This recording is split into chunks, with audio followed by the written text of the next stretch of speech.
Hey there, and welcome. It's Andy here. It's currently lockdown where I'm at, and I thought, what better way than to spend my time and build some keyboards. So today we got the Jelly Epoch. I'm still, really confused how I managed to squeeze through that first come first serve sale. But hey, here we are, and I love 75%. Super keen for this. But today we're going to put a bit of a spin on it. Instead of building keyboard first, we're going to be building some jelly keyboard. Alright, so today we're going to be building a jelly keyboard because I thought, it would have been easy, but by the time you get to the end, you realize how wrong I was. We've got strawberry flavor, purple grape flavor, and lime. I actually wanted blueberry instead of purple grape because I thought the colors would be so much nicer. But hey, let's get to it. Alright, first pour, let's go. So the plan for today is to use the three colors for three different components of the keyboard exterior. For the lime, that's going to be used to match the jelly sage that I've got. And then the alphas will just use purple, and then the red will just use that for the modifiers.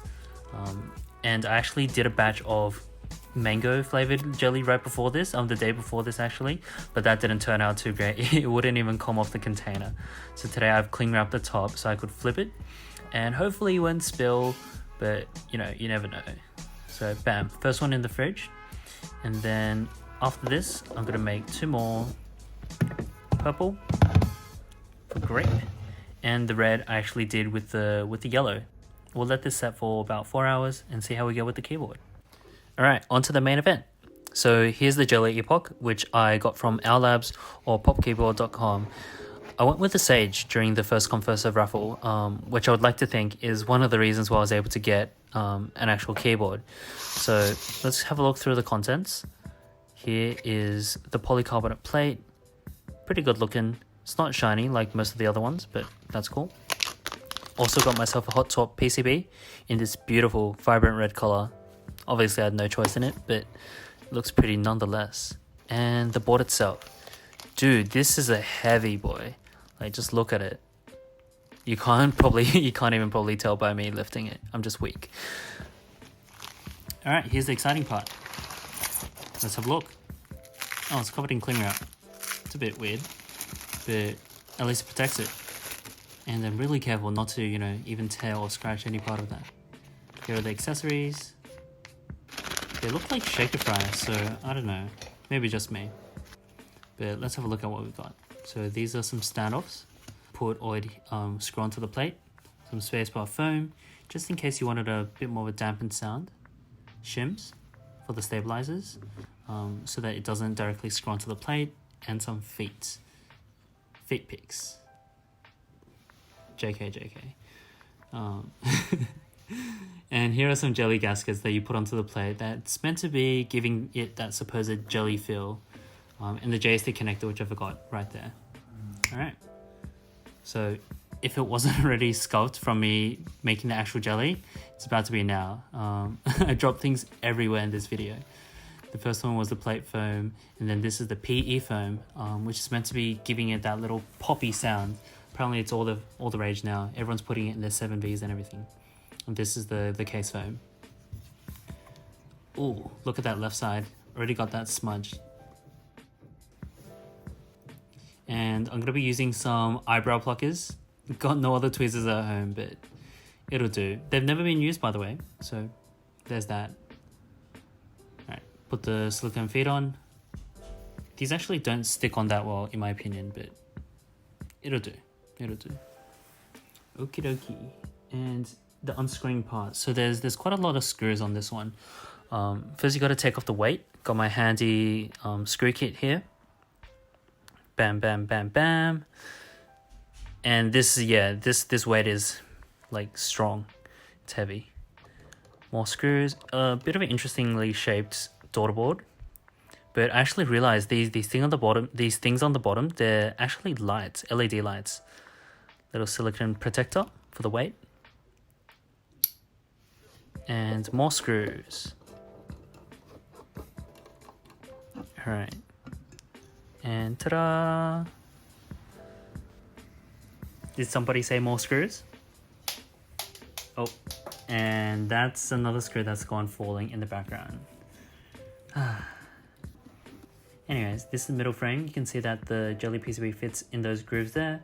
And jelly badge on the right side, you can actually take it off during assembly, but you can't do it after. So I'll be using Krytox 205 grade 0 for the actual housings. And then I'll be using some Permatex Dielectric Grease for the wires.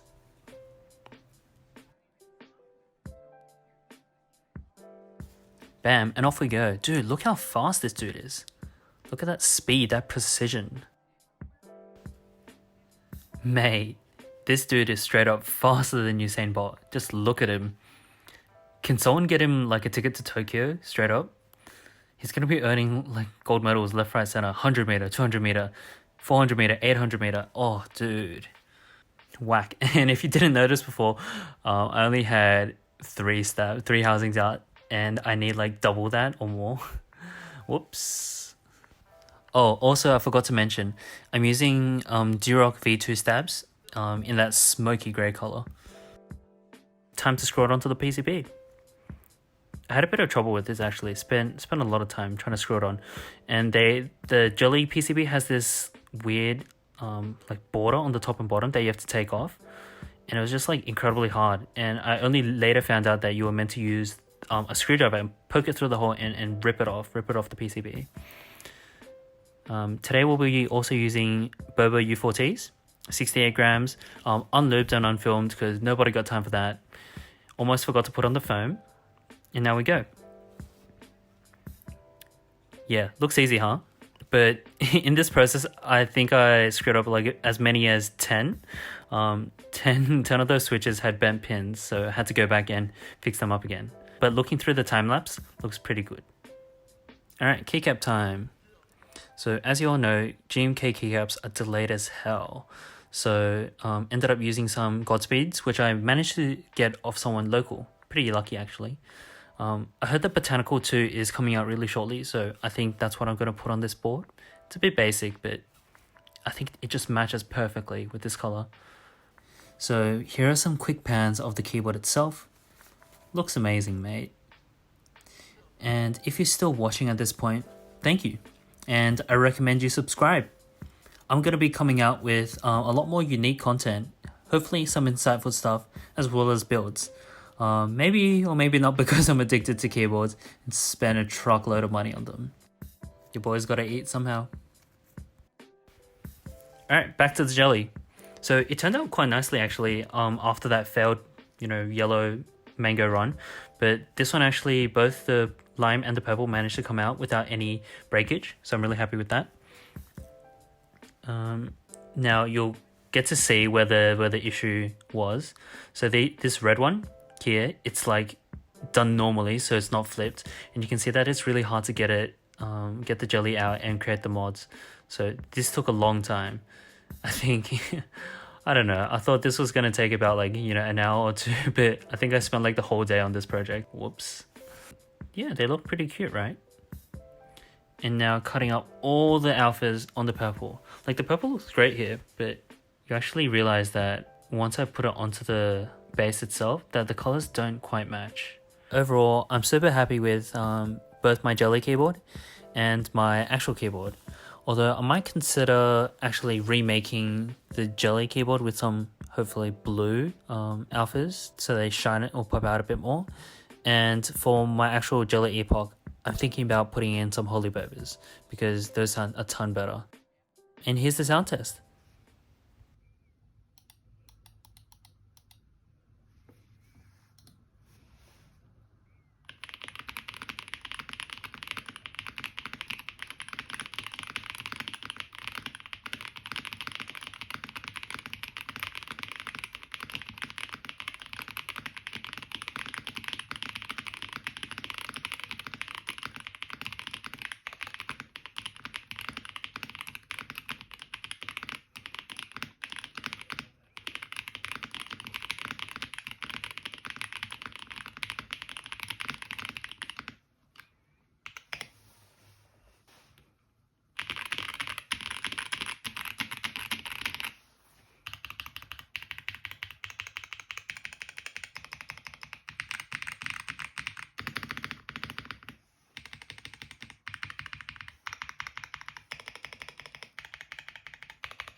Awesome. And that's all. That's the Jelly Epoch build and sound test, along with a Jelly keyboard.